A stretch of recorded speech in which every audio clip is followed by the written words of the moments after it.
இப்பகுதி தூத்துக்குடி மாவட்டம் 64 மாநகர உறுப்பினர்களை கொண்டது. அந்த மாநகர உறுப்பினர்கள் மக்களின் தேவைகளை பூர்த்தி செய்து உங்களுக்காக பணியாற்ற வேண்டியவர்கள். அந்த தூத்துக்குடி மாநகர கழிப்பறையோ விளக்கு எரியாத சில கோளாறுகளோ இருந்தால் நீங்கள் தெரிவிக்க வேண்டியது உங்களுடைய பகுதி மெம்பரிடம்தான். அவர் அதுக்காகத்தான் நியமிக்கப்பட்டிருக்கின்றார். இந்த அத்தியாவசிய தேவையை பூர்த்தி செய்வதற்காகவே உழைக்கின்றார். உங்களுக்காகவும் நாட்டுக்காகவும் நாட்டு மக்களுக்காகவும் தான். ஆடம்பர விளக்குகளை அமைக்கின்றார் என்று வைத்துக் கொள்ளுங்கள். உங்கள் பகுதியில் சரியாக எரிகின்றதா இல்லையா, சும்மா ஏதோ நடத்திவிட்டு அப்படியே மூடி விடுகிறார்களா? தகவல் அறியும் உரிமை சட்டம் ஒன்று இருக்கு. பெருந்தலைவர் காமராஜர் தான் இந்திய திருநாட்டினுடைய மாநிலங்களிலே எந்த அளவுக்கு மக்கள் பணி ஆற்ற வேண்டும், ஏழை எளிய மக்களுக்கு எப்படியெல்லாம் அவர்களுடைய வாழ்வாதாரத்தை உயர்த்த வேண்டும் என்பதற்கு ஒரு முன்னோடியாக திகழ்ந்தவர் பெருந்தலைவர் காமராஜர் அவர்கள். தன்னுடைய ஆயுள் காலங்களை சுதந்திர போராட்டத்தில் 9 ஆண்டு காலத்திற்கு மேலாக சிறையில் இருந்து தொடர்ந்து விருதுப்பட்டியிலே பேரூர் பஞ்சாயத்தினுடைய தலைவராக தேர்ந்தெடுக்கப்பட்டு அதற்கு பின்பு சட்டமன்ற உறுப்பினராக, பாராளுமன்ற உறுப்பினராக, தமிழகத்தினுடைய முதல்வராக இருந்து ஏழை எளிய மக்களை உயர்வான நிலைக்கு கொண்டு வர வேண்டும் என்று சொன்னால் கல்வி ஒன்றுதான்.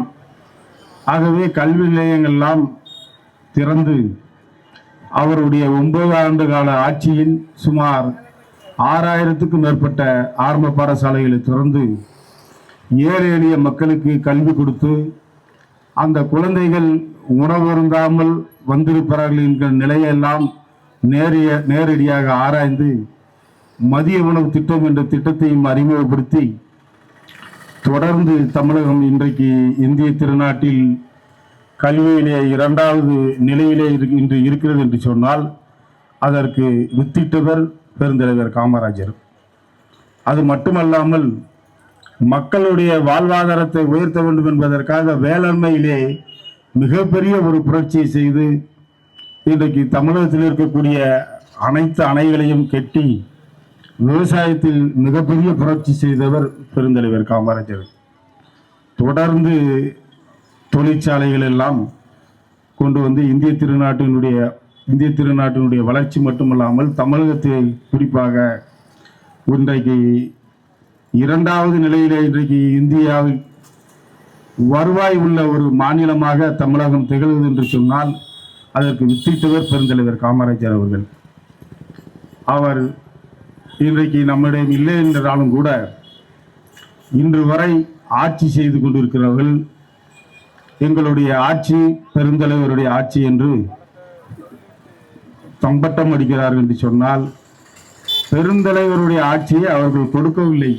இருந்தாலும் கூட அவருடைய பெயரை சொல்லி அவருடைய ஆட்சி என்று சொன்னால்தான் மக்கள் மத்தியிலே நமக்கு ஒரு மரியாதை இருக்கும் என்கின்ற நோக்கோடு பெருந்தலைவருடைய ஆட்சியை நாங்கள் தருகிறோம் என்று பெருந்தலைவரை உதாசீனப்படுத்தியவர்கள் எல்லாம் தொடர்ந்து சொன்னார்கள்.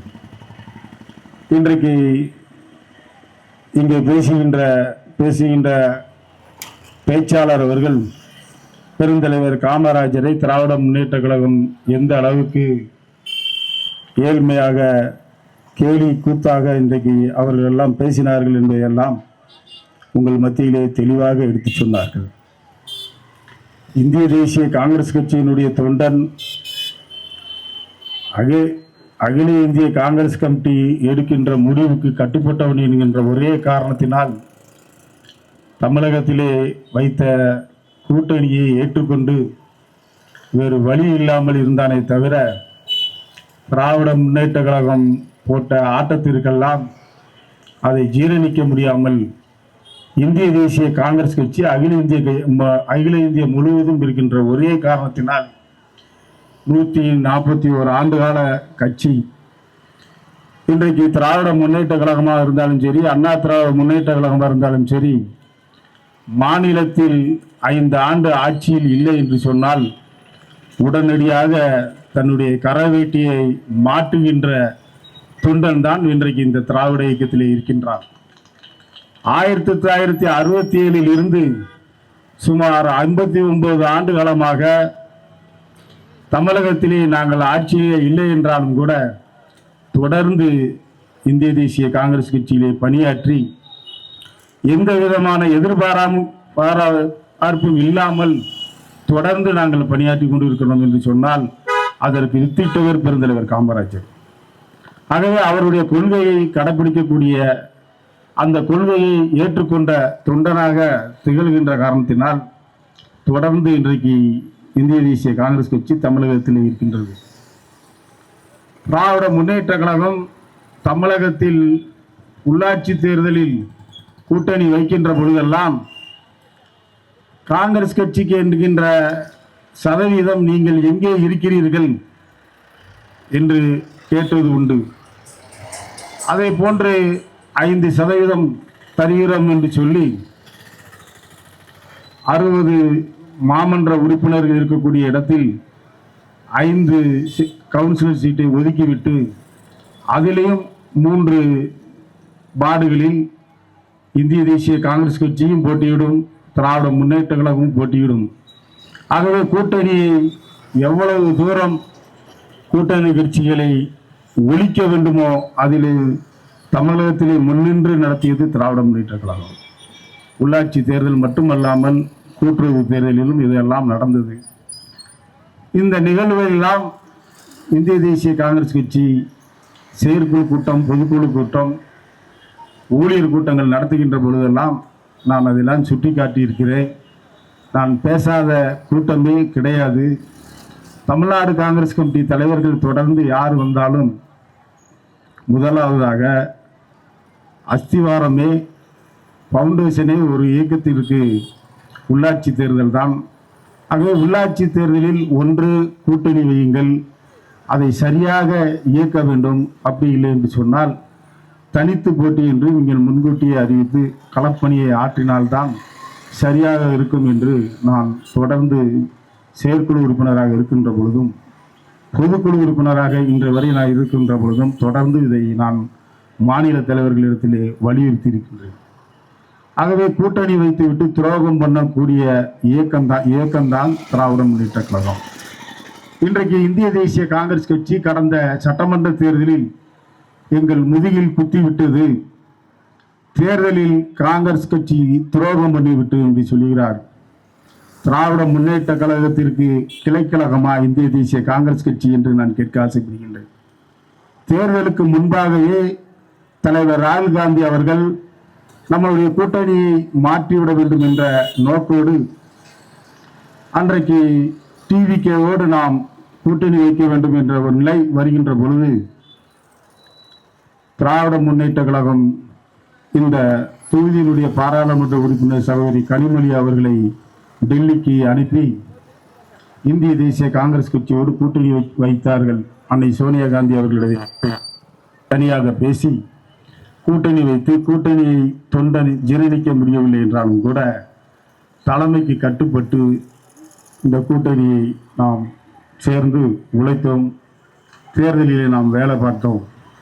ஆனால் தோல்வி எங்கே ஏற்பட்டது என்று சொன்னால் தமிழகத்திலே மிகப்பெரிய அளவுக்கு ஊழல் நடந்து கொண்டிருந்தனால் எங்கு சென்றாலும் லஞ்சம் கொடுக்க முடியவில்லை என்கின்ற ஒரு நிலை ஏற்பட்டதனுடைய விளைவாகத்தான் இன்றைக்கு படுதோல்வியை திராவிட முன்னேற்ற கழகம் மட்டுமல்லாமல் அதனுடைய தலைவர் கூட இன்றைக்கு குளத்தூர் தொகுதியிலே மன்னக்கோவக்கூடிய அளவிற்கு இன்றைக்கு தேர்தலுடைய முடிவு ஏற்பட்டது என்று சொன்னால் அதற்கு காரணமே, மெயினான காரணமே ஊழல் தான்.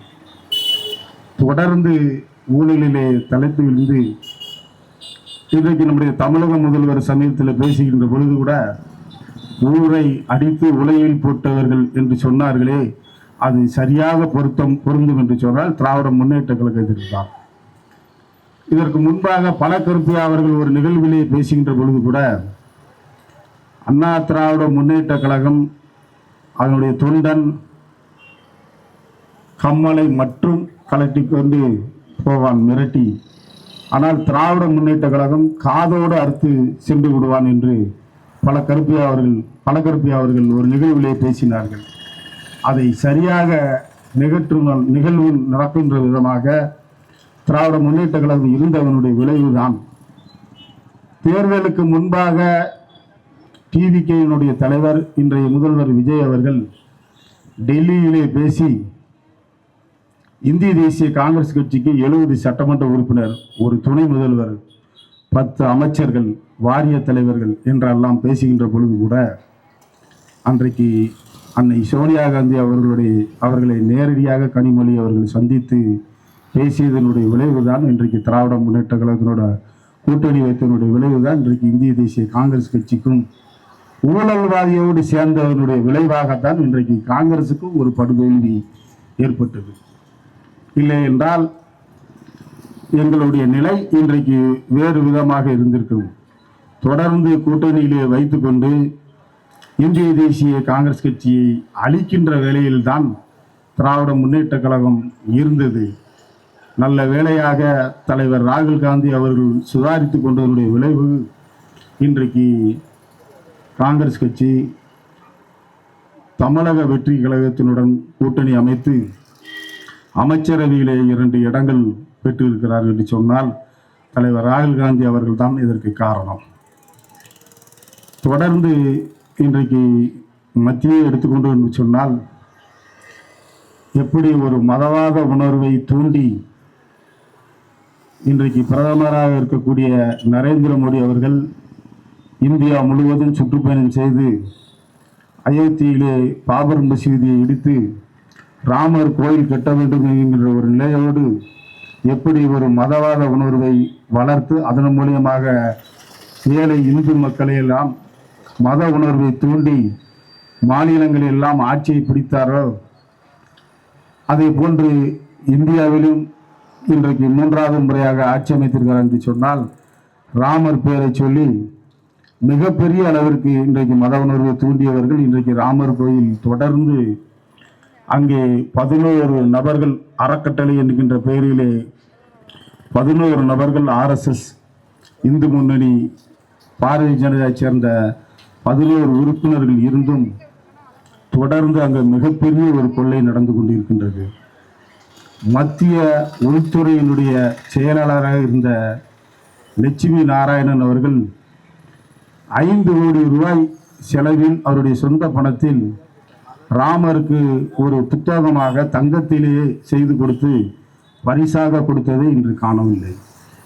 அது மட்டுமல்லாமல் ஏழை எளிய மக்கள் நன்கொடையாக கொடுத்த பணம், அது மட்டுமல்லாமல் உலோகங்களாக தங்கம், செம்பு, பித்தளை போன்ற பொருட்களில் எல்லாம் உலோகமாக கொடுத்த பொருட்கள் எல்லாம் இன்றைக்கு சூறையாடப்பட்டிருக்கிறது என்று சொன்னால் ராமர் கோயிலை வைத்து மதவாத அரசியல் செய்தார்களே தவிர ராமர் மீது இவர்களுக்கு ஒருபோதும் பற்று இல்லை என்பதை நிரூபிக்கும் விதமாக இன்றைக்கு தொடர்ந்து நடந்து கொண்டிருக்கின்றது. இவ்வளவு நடந்தும் இந்திய தேசிய காங்கிரஸ் கட்சி அதற்கு குரல் கொடுத்ததற்கு பின்பாக யாரை கைது செய்து 4 பேரை கைது செய்திருக்கிறார்கள். யார் என்று சொன்னால் ஒப்பந்த தொழிலாளியாக அங்கே வேலை பார்ப்பவர்களை மட்டும் கைது செய்திருக்கிறார்கள். தினந்தோறும் அந்த ராமர் கோயிலுக்கு வங்கியிலே 6 லட்சம் முதல் 12 லட்சம் வரை வங்கியிலே வரவு வைத்துக் கொண்டிருந்தவர்கள் இந்த கொள்ளையை இந்திய தேசிய காங்கிரஸ் கட்சி வெளிக்கொண்டு வந்ததற்கு பின்பாக இன்றைக்கு 22 முதல் 24 லட்சம் ரூபாய் ராமர் கோயிலுடைய வருமானம் என்று ஒவ்வொரு நாளும் இன்றைக்கு வங்கியிலே வரவைத்துக் கொண்டிருக்கிறார் சொன்னால் எந்த அளவுக்கு கொள்ளை நடத்தியிருக்கிறார் என்பதை நீங்கள் சிந்தித்து பார்க்க வேண்டும். ஆகவே பாரதிய ஜனதாவினுடைய நோக்கம் மக்களுக்கு செய்ய வேண்டும், இந்து மத உணர்வை தூண்டி இந்து மக்களுக்கு செய்ய வேண்டும் என்கின்ற ஒரு நிலையை ஒருபோதும் அவர்களுக்கு கிடையாது. இந்திய திருநாட்டை கொள்ளையடித்து அவருடைய 12 ஆண்டு ஆட்சி காலத்தில் இதுவரை அவருக்கு வேண்டப்பட்ட கார்ப்பரேட் நிறுவனங்களுக்கெல்லாம் 25 லட்சம் கோடி இன்றைக்கு கடன் தள்ளுபடி செய்திருக்கின்றார் என்று சொன்னால் இந்திய திருநாட்டில் இப்படிப்பட்ட ஒரு நிகழ்வு நடந்ததே இல்லை. நாடு இன்றைக்கு மிகப்பெரிய அளவிற்கு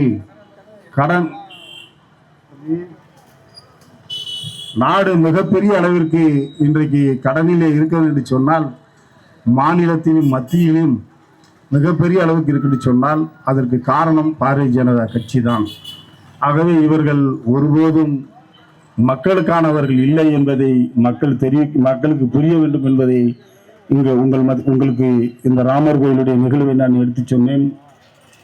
நடந்து முடிந்த சட்டசபை கவர்னர் உரையில் கவர்னருக்கு நன்றி தெரிவிக்கும் உரை நடக்கின்ற பொழுது முதல்வர் ஜோசப் விஜய் அவர்கள் திராவிட முன்னேற்ற கழகத்தினுடைய நிகழ்வுகளை, கடந்த கால நிகழ்வுகளை பற்றி பேசுகின்ற பொழுது குறுக்கிட்டு பேச விடாமல் செய்கின்ற பொழுது சபாநாயகர் குறுக்கிட்டு, முதல்வருடைய உரைக்கு பின்பு உங்களுக்கு நான் பேச அனுமதி தருகிறேன், முதல்வர் உரையாற்றி அதற்கு பதில் கொடுத்து விட்டால் மீண்டும் கொடுக்க வேண்டும், எதிர்க்கட்சி பேசுவதற்கு அனுமதிக்க வேண்டும் என்கின்ற ஒரு நிகழ்வு கிடையாது. இருந்த போதிலும் சபாநாயகர் பெருந்தன்மையோடு ஜனநாயக ரீதியாக முதல்வர் பேசிய பின்பு உங்களுக்கு நான் அனுமதி தருகிறேன் என்று சொன்னதற்கு பின்பும் மிக பெரிய அளவிற்கு அவர்கள் வெளிநடப்பு செய்திருக்கார்கள் என்று சொன்னால் நடந்த தவறை அவர்கள் ஒருபோதும் ஏற்றுக்கொள்ள மாட்டார்கள். சாலை போடாமையிலே போட்டதாக பில் பாஸ் பண்ணப்பட்டிருக்கின்றது. அதே போன்று மின்சாரத்துறை எடுத்துக்கொண்டோம் என்று சொன்னால் மின் கம்பி மட்டுமல்லாமல் டிரான்ஸ்ஃபார்ம் வாங்குவதிலும் சந்தை விலையை விட 3 மடங்கு அதிகமாக அவர்கள் பில் பாஸ் பண்ணப்பட்டு கோடிக்கணக்கான ரூபாய் கொள்ளையடிக்கப்பட்டிருக்கிறதெல்லாம் இன்றைக்கு நம்மளுடைய முதல்வர் ஜோசப் விஜய் அவர்கள் ஆதாரபூர்வமாக தமிழக அரசு மட்டுமல்லாமல் அறப்போர் இயக்கத்தின் சார்பாகவும் இன்றைக்கு அனைத்து துறையிலும் தமிழகத்தில் இருக்கக்கூடிய அனைத்து துறையிலும் நடந்த ஊழல்கள் எல்லாம் ஆதாரபூர்வமாக எடுத்திருக்கிறார்கள்.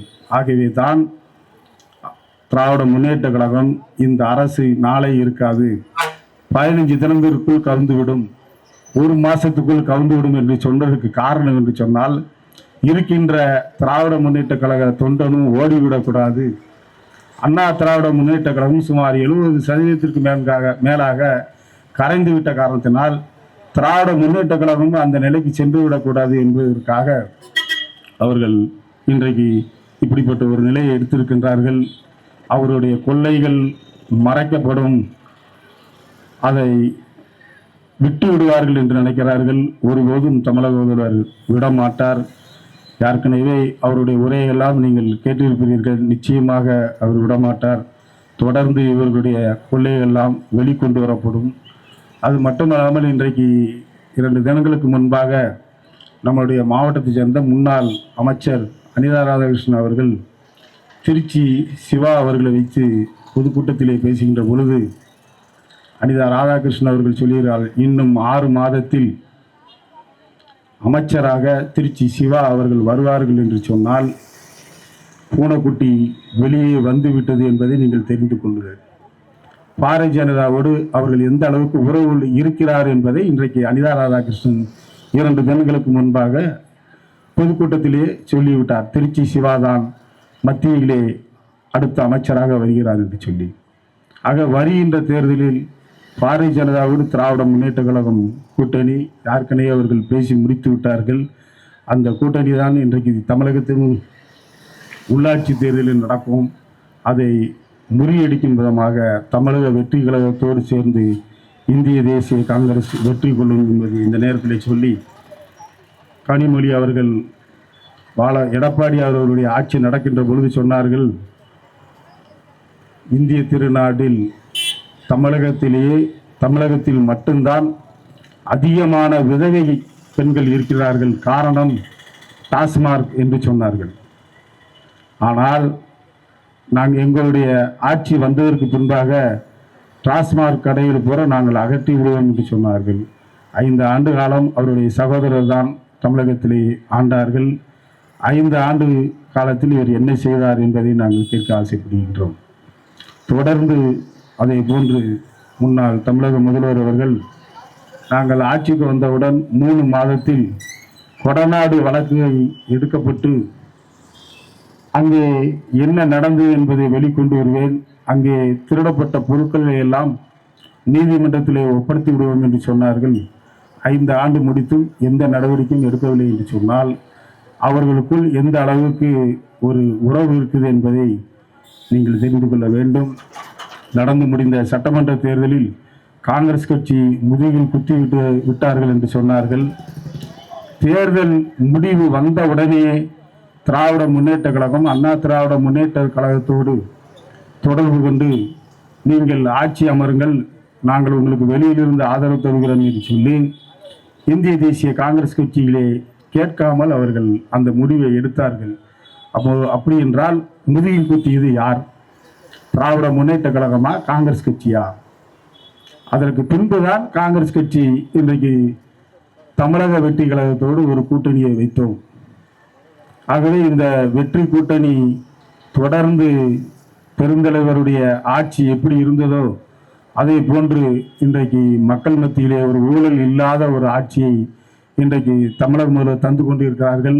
அதற்கு உறுதுணையாக நாங்கள் தொடர்ந்து இருப்போம் என்பதை இந்த நேரத்தில் சொல்லி, மக்கள் நலத்திட்டம் வாங்குவதற்காக இரவு நேரத்திலே காத்திருக்கின்ற காரணத்தினால் இந்த பகுதியைச் சேர்ந்த அனைவருக்கும் எனக்கு பேசுவதற்கு வாய்ப்பு தந்த பெருந்தலைவர் காமராஜருடைய பிறந்த தினத்தில் எனக்கு வாய்ப்பு தந்தமைக்கு நன்றி கூறி விடைபெறுகிறேன். நன்றி, வணக்கம், ஜெய்ஹிந்த்.